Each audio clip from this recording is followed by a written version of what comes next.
ونصلي ونسلم على رسوله النبي الحنين المكين الرؤوف الرحيم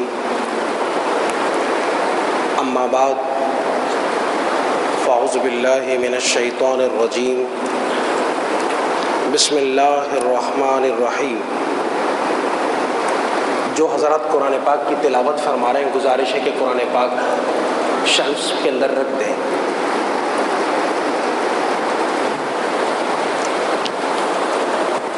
قال اللہ تعالی فی قرآن مجید والفرقان الحمید یا ایہا الذین آمنوا کتب علیکم الصیام کما کتب علی الذین من قبلکم لعلکم تتقون۔ صدق اللہ العظیم والصلاة والسلام علی اشرف الانبیاء والمرسلین وعلی آلہ وصحبہ وعلماء امتہ وصلحاء ملتہ واتقیاء دینہ اجمعین الی یوم الدین، اما بعد۔ ماہ رمضان المبارک کی آمد پر سب سے اہم کام یہ ہے کہ ہر مسلمان اور ہر روزہ دار خود اپنے آپ سے یہ سوال کرے کہ اس ماہ مبارک کی آمد کا مقصد، غرض و غایت، اور اس مہینے میں روزے رکھ کر ہم کیا فائدہ حاصل کر سکتے ہیں۔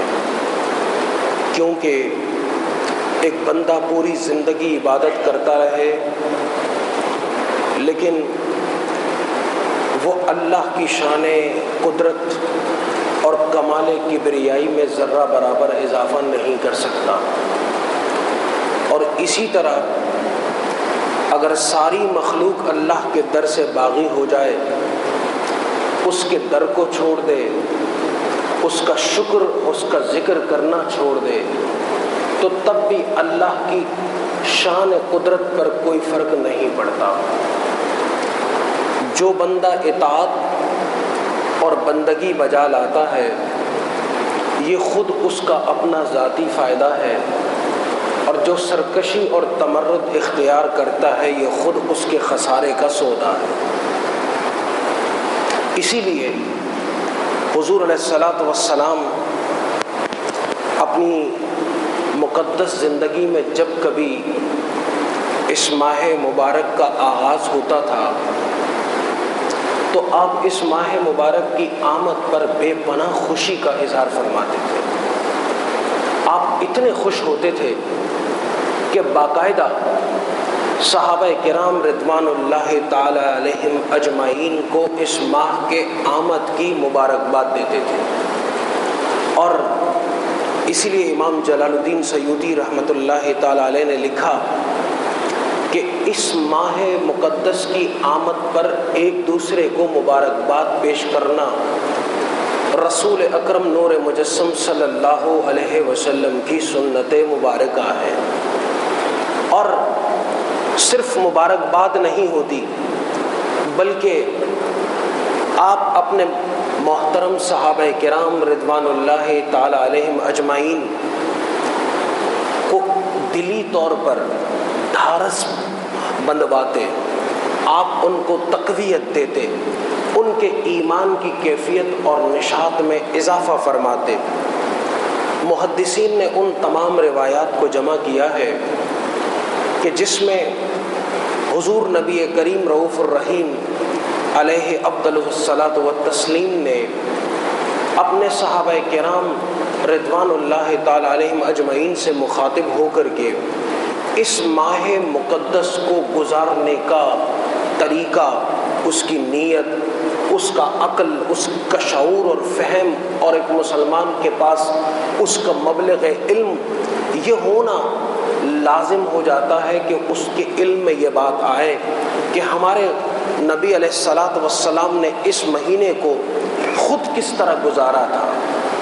حدیث میں آتا ہے کہ کان یقول اذا دخل شہر رمضان، جب اس ماہ مبارک کی آمد ہو جاتی تو حضور علیہ الصلاۃ والسلام اللہ کی بارگاہ میں یہ دعا کرتے، اور دعا کیا ہوتی کہ اللہم سلمنی من رمضان وسلم رمضان لی وسلمہ منی، اے اللہ مجھے ماہ مقدس رمضان المبارک کی عبادات کے لیے صحت اور سلامتی کے ساتھ اس ماہ کے اختتام تک عافیت میں رکھ۔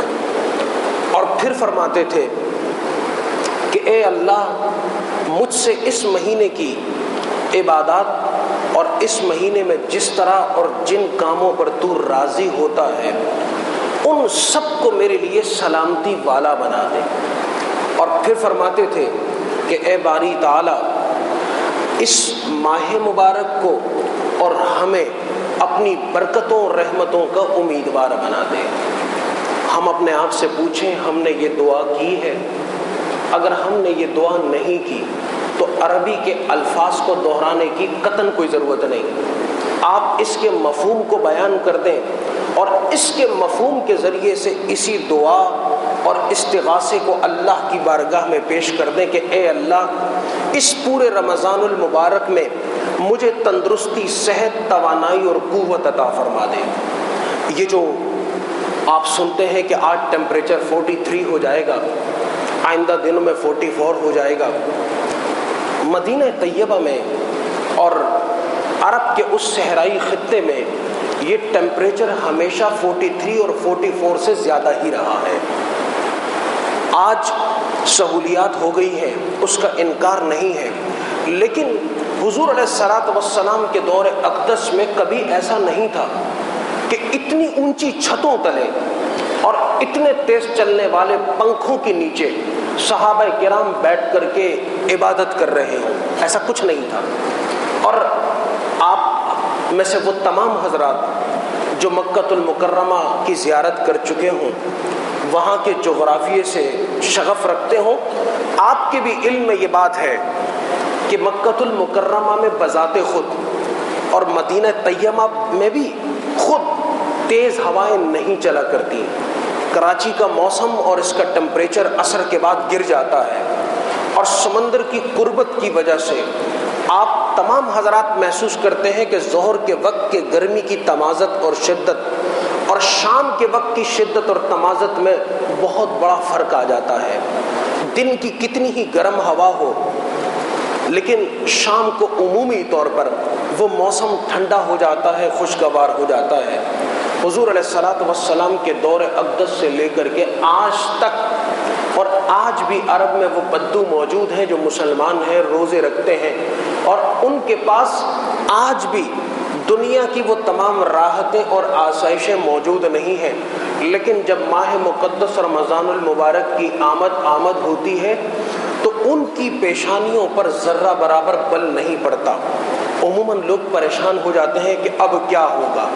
حضور علیہ الصلوۃ والسلام نے اس کا حل اس دعا کی صورت میں ارشاد فرما دیا کہ اس ماہ مبارک کی آمد کے بعد اللہ کے حضور یہ دعا کر لیں، اگر کوئی شر ہوگا بھی، فساد ہوگا بھی اور فتنہ بھی ہوگا تو اللہ سبحانہ و تعالیٰ اس کو اپنی رحمت کے تصدق میں رفع فرما دیں گے۔ دوسری بات، اس ماہ مقدس کی آمد کے ساتھ آپ کو جب اور جس وقت موقع مل جائے آپ 2 رکعت صلاۃ الحاجت کی نماز پڑھ لیں۔ اور صلاۃ الحاجت کیا ہے؟ اللہ کے حضور اپنی حاجت کو پیش کرنے والی نماز۔ اس کا کوئی مخصوص طریقہ نہیں ہوتا، جیسے آپ نفل نماز پڑھتے ہیں ویسے ہی پڑھیں۔ 2 رکعت نماز پڑھ کر کے اللہ کے حضور گڑ گڑا کر کے یہ دعا کریں کہ باری تعالیٰ میں کمزور ہوں، مجھے قوت عطا فرما، میں بیمار ہوں، مجھے شفا عطا فرما، الہ العالمین میں ضرورت مند ہوں، میری ضرورت کو پورا فرما، اور مجھے صحت، عافیت اور سلامتی عطا فرما دے تاکہ میں اس ماہ مقدس کے محترم لمحات کی سعادت سے محروم نہ رہوں۔ آپ یقین جانیے یہ 2 رکعت نماز حاجت آپ کے لیے اس پورے ماہ مقدس میں اس کی رحمتوں، برکتوں کو لوٹنے کے لیے ایک بڑا وسیلہ اور سہارا بن جائے گا، کیونکہ آپ نے خود رب تعالیٰ سے، اس کے دربار سے یہ دعا کی ہے کہ باری تعالیٰ 13 مہینہ ہے اور 13 مہینہ تو خود لایا ہے، اور تو نے مجھے یہ سعادت دی ہے کہ میں اس ماہ محترم میں داخل ہو جاؤں، اس کی سعادتوں کو حاصل کر سکوں، اب اس کے لیے قوت عطا فرمانے والی ذات بھی تیری ہے۔ اگر بندہ یہ دعا کر لے تو یقین جانیے کہ اللہ سبحانہ و تعالیٰ کبھی بھی اپنے بندوں کی دعاؤں کو، اور بالخصوص جب بندہ اس کے ساتھ اس کی رحمت کا طلبگار بنتا ہے، رد نہیں فرماتا۔ حضور علیہ الصلوۃ والسلام جب یہ ماہ مقدس شروع ہوتا تھا تو آپ ایک خطبہ ارشاد فرماتے تھے۔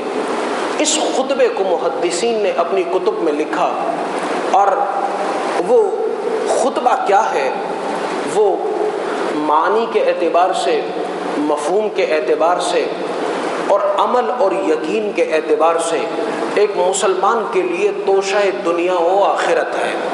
وہ اللہ پر اس کے ایقان اور ایمان کے مضبوط ہونے کا ایک بڑا سہارا ہے۔ حضور علیہ الصلوۃ والسلام ارشاد فرمایا کرتے تھے کہ قد جاءکم رمضان شہر مبارک۔ آپ کا خطبہ کیا ہوتا تھا کہ قد جاءکم رمضان شہر مبارک، کہ تمہارے پاس برکت والا مہینہ رمضان کا مہینہ آ گیا ہے۔ اور پھر فرماتے تھے کہ قد اظلکم شہر عظیم مبارک، اللہ سبحانہ و تعالیٰ نے تم پر ایک بہت بڑا اور مقدس مہینہ سایہ فگن فرما دیا ہے۔ فرماتے تھے شہر فیہ لیلۃ خیر من الف شہر، یہ وہ مقدس مہینہ ہے کہ جس میں اللہ سبحانہ و تعالیٰ نے ایک وہ رات رکھی ہے کہ جس رات کے اندر عبادت کرنا 84 برس اور 4 ماہ کی عبادت سے زیادہ اللہ کے ہاں مقدس اور محترم ہے، لیلۃ القدر۔ پھر فرماتے تھے شہر جعل اللہ صیامہ فریضۃ وقیامہ تطوعا، یہ حضور علیہ الصلوۃ والسلام کے مقدس الفاظ ہیں۔ آپ علیہ الصلوۃ والسلام فرماتے تھے کہ اس ماہ کے روزے اللہ نے مسلمانوں پر فرض فرما دیے، اور پھر فرمایا وقیامہ تطوعا، اور رات کے وقت مسلمانوں پر اس مہینے کی نفل عبادت، اس کا بے پناہ اجر اپنی بارگاہ سے رب تعالیٰ بندوں کو عطا فرماتا ہے۔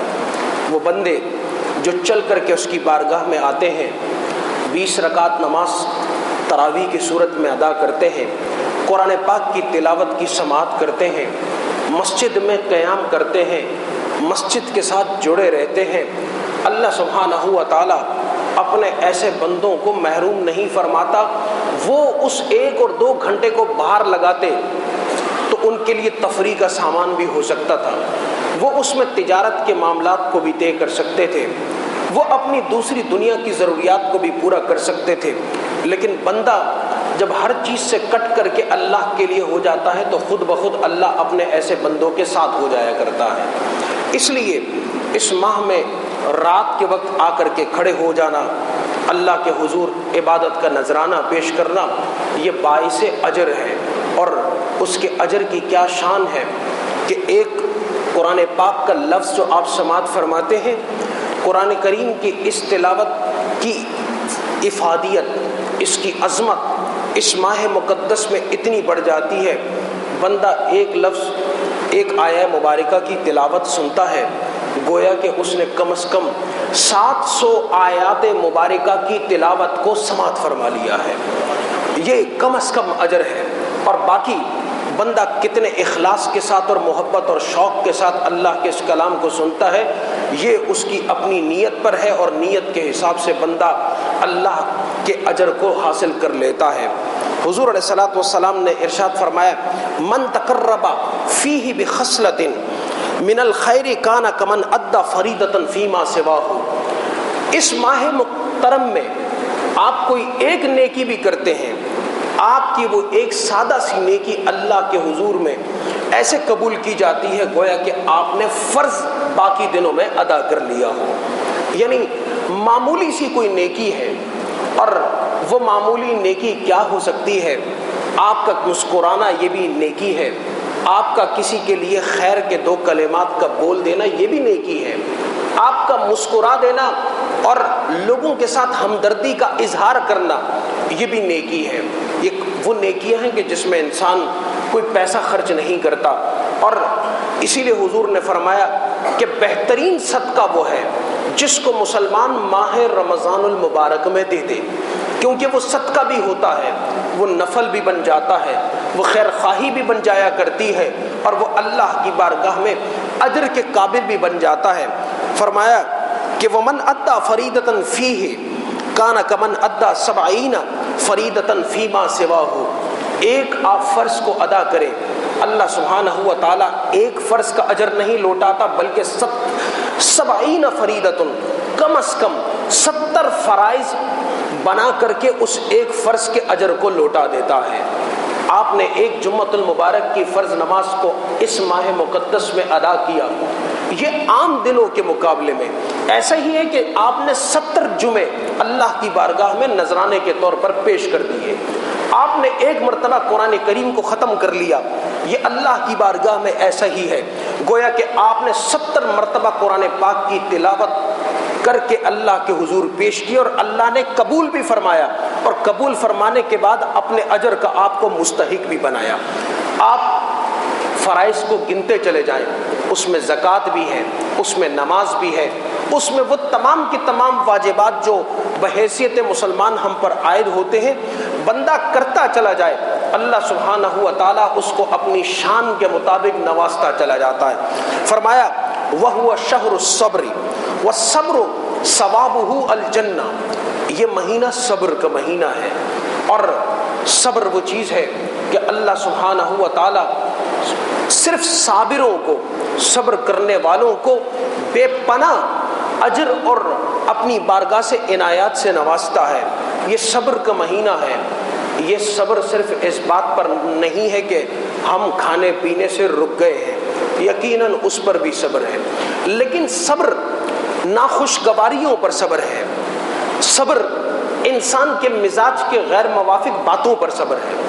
صبر لائن لگا کر کے کسی چیز کو حاصل اور خریدنے کے لیے کھڑے ہیں، وہاں کے دھکوں پر صبر ہے. آپ کسی جگہ پر لین دین کر رہے ہیں، وہاں کہنے والا کوئی مزاج کے خلاف بات کر دیتا ہے، اس پہ صبر ہے. اور اگر ایسی صورت میں کوئی آدمی بد کلامی بد زبانی کر دے تو اس کا بدل یہ نہیں ہونا چاہیے کہ اس نے ہمیں 2 بری باتیں کہی ہیں تو ہم اس کو 4 کہیں.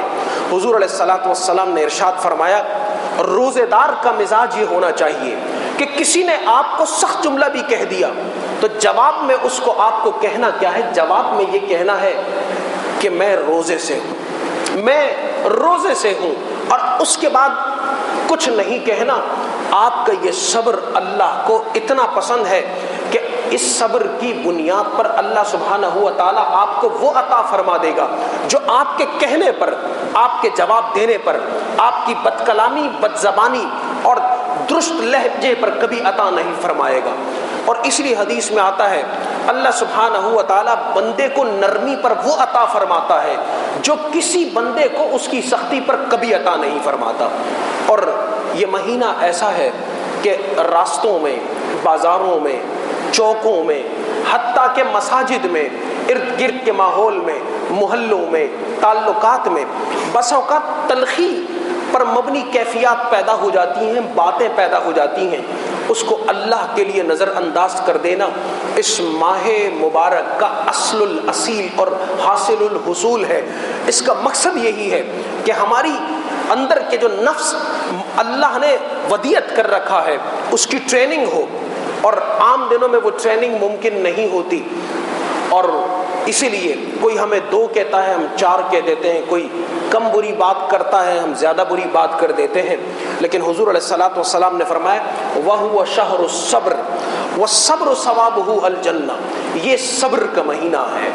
کھانے پر بھی صبر ہے، پینے پر بھی صبر ہے، بد زبانی پر بھی صبر ہے، بچوں کی بسا اوقات بے ادبی پر بھی صبر ہے، چھوٹوں کی نافرمانی پر بھی صبر ہے، گھر والوں کی کسی بات کے نہ ماننے پر بھی صبر ہے، دکانداروں کی طرف سے بد کلامی پر بھی صبر ہے. اور فرمایا وَشَهْرٌ يَزْدَادُ فِيهِ رِزْقُ الْمُؤْمِنِ کہ یہ وہ مہینہ ہے کہ جس میں اللہ سبحانہ و تعالی اپنی شان قدرت کے موافق مومن کے رزق میں برکت عطا فرما دیتا ہے۔ ہو سکتا ہے کہ آپ کو نوٹوں کی صورت میں، تعداد کی صورت میں وہ کثرت محسوس نہ ہو، لیکن اللہ سبحانہ و تعالیٰ اس کا بدل یہ فرما دیتا ہے کہ وہ رزق جو پہلے 5 آدمی کو کفایت کرتا تھا، ایک وقت میں کفایت کرتا تھا، اب وہ 5 کو نہیں بلکہ 10 اور 15 کو کفایت کرتا ہے، اور ایک کو نہیں 2 وقت میں کفایت کر جاتا ہے۔ یہ بھی برکت کی ایک قسم ہے۔ فرمایا من فطر فیہ صائما کان مغفرۃ لذنوبہ، کہ جو آدمی اس ماہ مقدس میں روزے داروں کو افطار کروا دے۔ افطار پارٹیوں کا ہونا اپنی جگہ پر درست بات ہے، لیکن اس میں بھی سادگی کو ملوز خاطر رکھا جائے۔ افطار کے حوالے سے اہم بات یہ ہے، ہمارے گھروں کے دائیں بائیں جو گارڈ کھڑے ہوئے ہوتے ہیں، چوکیدار ہوتے ہیں، اور اس طرح کا لوور اسٹاف ہوتا ہے، ان میں سے بہت سارے روزہ دار ہوتے ہیں، روزہ رکھنے والے ہوتے ہیں، ان کی سحری کے اہتمام کو بھی مد نظر رکھا جائے۔ ان کے افطار کے اوقات میں ان کے لیے افطاری کے سامان کو بہم پہنچانا، اس کو بھی پیش نظر رکھا جائے۔ حضور علیہ الصلوۃ والسلام نے فرمایا کہ جو آدمی کسی کو افطار کر دے، یہ ایسا ہے گویا کہ اس نے اپنے گناہوں پر اللہ سے کلمہ تنسیخ کو پھروا دیا، معاف کروا دیا۔ فرمایا وَعِتْقُ رَقَبَةٍ مِّنَ النَّارِ، اور اس نے اپنی گردن کو آگ سے آزاد کروا دیا۔ اور فرمایا وَكَانَ لَهُ مِثْلُ أَجْرِهِ مِنْ غَيْرِ أَنْ يَنْقُصَ مِنْ أَجْرِهِ شَيْءٌ، اور ایسا شخص جو کسی کو افطار کروا دیتا ہے، اس کا اجر یہ ہے گویا کہ اس نے خود اس آدمی کی مثل روزہ رکھا تھا۔ اور اللہ کی شان بے نیازی یہ ہے کہ اللہ سبحانہ و تعالی جب اس طریقے سے نوازتا ہے اجر کے اعتبار سے، تو افطار کرنے والے کو بھی اتنا ہی عطا فرماتا ہے جتنا روزے دار کو عطا کیا جا رہا ہوتا ہے۔ اور فرمایا کہ دونوں کے اجر میں سے کوئی کمی نہیں ہوتی، ایک کے اکاؤنٹ سے لے کر کے دوسرے، اور دوسرے کے اکاؤنٹ سے لے کر کے پہلے والے کو نہیں دیا جاتا، اللہ اپنے اکاؤنٹ سے عطا فرما دیتا ہے، اپنے خزانوں سے عطا فرماتا ہے۔ فرمایا کہ یؤتی اللہ ھذا الثواب من فطر صائما علی تمرۃ او علی شربۃ او مسقط لبن، اللہ سبحانہ و تعالی یہ اجر اس کو بھی عطا کر دیتا ہے جو صرف ایک کھجور کے ذریعے سے کسی کو افطار کروا دے۔ غریب ہے نہیں دے سکتا، کھجور ہے، کھجور سے افطار کروا دے۔ فرمایا کہ اگر ایسا بھی نہیں ہے تو ایک گھونٹ پانی سے اگر افطار کروا دے تب بھی وہ روزے دار کے اجر میں برابر کا شریک ہو جاتا ہے۔ اور فرمایا کہ اگر کسی کے پاس قوت ہو، مسقط لبن، ایک گھونٹ دودھ ہو، اور وہ اس کے ذریعے سے کسی کو افطار کروا دے تو تب بھی روزہ رکھنے والے کے ثواب میں اللہ اسے برابر کا شریک فرما دیتے ہیں۔ اس لیے اس موسم کو غنیمت سمجھا جائے، جہاں جہاں افطار کا انتظام ہوتا ہے اس میں اپنا حصہ ملایا جائے۔ میں یہاں پر اپنے معاشرے کی ٹوٹتی ہوئی بعض روایات اور قدروں کا تذکرہ کرنا ضروری سمجھتا ہوں۔ خود آپ میں سے 80% افراد کے علم میں یہ بات ہوگی کہ پہلے ایسا ہوا کرتا تھا کہ محلوں کی مساجد کے اندر ہر گھر سے اماں اپنے بچوں کو افطار کا سامان کسی پرات میں، کسی طبق پلیٹ کے اندر رکھ کر کے اور مسافروں کے افطار کے لیے بھجوا دیا کرتی تھی۔ ابا بھجوا دیا کرتے تھے، کوئی گھر کا بچہ لے آیا کرتا تھا، لیکن اب وہ ماحول ہی ختم ہو گیا ہے اور ختم ہوتا چلا جا رہا ہے۔ اس روایت کو دوبارہ پروان چڑھایا جائے۔ یہ آپ افطار کرانے والوں میں جن کی تحدیث اور جن کے بارے میں اجر اور ثواب کا ذکر آقا کریم صلی اللہ علیہ وسلم نے کیا ہے، آپ اس میں اپنے آپ کو شامل کرنے کے لیے اور اپنی اولاد کی تربیت کی خاطر ان کو کچھ نہ کچھ دے کر کے، جس چیز سے آپ افطار گھر میں کرتے ہیں وہ پرات، وہ طبق دے کر کے مسجد کی طرف بھجوا دیں۔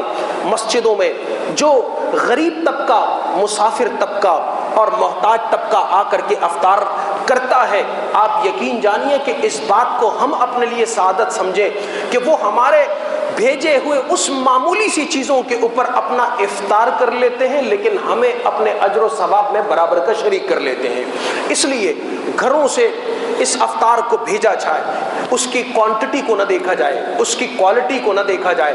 اگر وہ افطار کی نیت کے ساتھ ہے تو بے شک کھجور ہو، 1 ہو 10 ہو, ڈبہ ہو, آدھا کلو ہو, 2 ڈبے ہوں, اور اس کے علاوہ کوئی اور چیز ہو, شربت بنا کر کے بھجوا سکتے ہو. یہ بھجوانا چاہیے جہاں جہاں آپ لوگوں کی رہائشیں ہیں, جہاں جہاں آپ کے گھر ہیں. اپنے محلے کی مساجد کے اندر اس روایت کو اثر نو فروغ دینے کی ہم سب کو ضرورت ہے, تاکہ ہمارے اولادوں کے دلوں میں بھی اس بات کا احترام پیدا ہو کہ اس ماہ مقدس میں کسی کو افطار کروانے کی اہمیت, ضرورت کیا ہے. ان کے دلوں میں بھی اس بات کی عظمت اجاگر ہو کہ اس ماہ کی عظمت کیا ہے, اس مکان مسجد میں جہاں افطار کروایا جاتا ہے اس کی عظمت کیا ہے, اور کسی کو افطار کروانے کی اہمیت اللہ کی نگاہ میں کیا ہے. حضور علیہ الصلوۃ والسلام نے ارشاد فرمایا آگے اپنے خطبے کے آگے کہ وَهُوَ شَهْرٌ أَوَّلُهُ رَحْمَةٌ, یہ وہ مہینہ ہے جس کی ابتدا یعنی 10 دن رحمت ہے. وَأَوْسَطُهُ مَغْفِرَةٌ, اس کا درمیانی حصہ بخشش کا ہے. وَآخِرُهُ عِتْقٌ مِّنَ النَّارِ, اور اس کا آخری حصہ وہ اللہ سبحانہ و تعالی بندوں کے لیے جہنم سے آزادی کے عشرے کے طور پر معین فرما چکا ہے. اور اسی لیے روزانہ افطار کے وقت اللہ سبحانہ و تعالی اہل ایمان میں سے کم از کم 60 سے 70 لاکھ اہل ایمان کی بخشش اور مغفرت فرما دیتا ہے, جو خود اپنی بخشش کی دعا کر رہے ہوتے ہیں.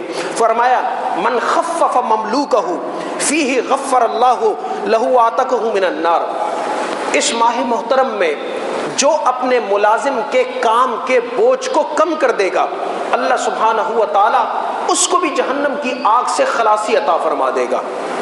اور فرمایا وَاسْتَكْثِرُوا فِيهِ مِنْ أَرْبَعَةٍ, یہ وہ مہینہ ہے جس میں 4 چیزوں کی کثرت کیا کرو. 4 چیزیں ایسی ہیں اس کی کثرت وہ اللہ کو پسند ہے. فرمایا خصال خصلتین ترضون بہما ربکم وخصلتین لا غناء بکم عنہا, 2 ان میں خصلتیں اور عادتیں ایسی ہیں جن سے تم اپنے رب کو راضی کر سکتے ہو, اور 2 عادتیں ایسی ہیں کہ تم میں سے کوئی بھی آدمی ان عادتوں سے مستغنی نہیں ہو سکتا. فرمایا وہ 2 خصلتیں عادتیں جن سے تم رب کو راضی کر سکتے ہو, فرمایا وہ یہ ہے کہ فشہادت اللہ الہ الا اللہ وتستغفرونہ, وہ کثرت کے ساتھ اللہ کا ذکر کرنا ہے. ہم اور آپ بہت سارے لمحات میں فارغ ہوتے ہیں, ہمارے جیبوں میں ایک چھوٹی سی تسبیح موجود رہے اور اس پر جب جب فارغ ہوں ذکر کرتے رہیں. اور دوسرا فرمایا وَتَسْتَغْفِرُونَهُ, اللہ کی بارگاہ میں مستقل استغفار کرتے رہنا. استغفر اللہ, کم از کم درجہ استغفار کا ہے کہ ہم استغفر اللہ کہتے چلے جائیں. تسبیح کو جیب میں رکھیں, وہ ڈیجیٹل بھی ہو سکتی ہے انگلی پہ باندھنے والی, اور وہ ہاتھ سے چلانے والی بھی ہو سکتی ہے. جب جب جہاں جہاں فارغ ہوں اس کو استعمال کریں, کیونکہ یہ وہ 2 باتیں ہیں جو اللہ کو بڑی پسند ہیں اس ماہ مقدس میں کہ اس کا بندہ ان 2 باتوں کو بجا لائے.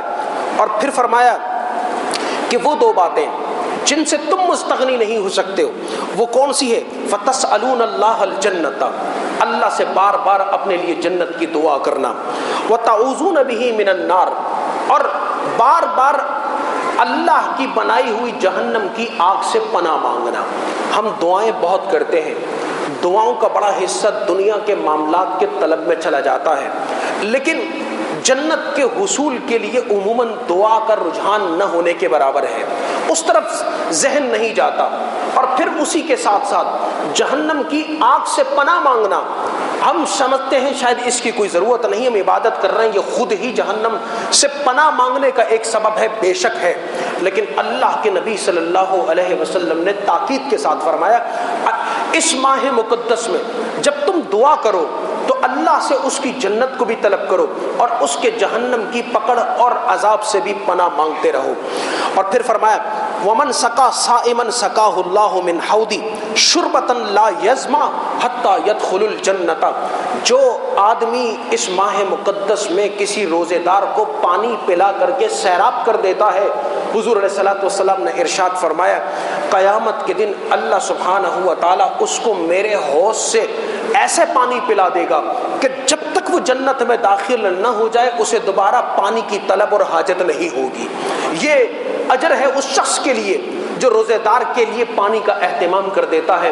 مٹکا رکھ دیتا ہے، کولر رکھ دیتا ہے، کہیں سبیل بنا دیتا ہے، کہیں کسی گاؤں میں پانی کی حاجت ہے، ماہ رمضان المبارک میں پانی کی طلب میں لوگ تڑپ رہے ہیں، آپ نے کنویں کا انتظام کروا دیا ہے، آپ نے پانی کی گزرگاہ کو درست کروا دیا ہے، یہ سب اسی کی ذیل میں داخل ہوتے ہیں۔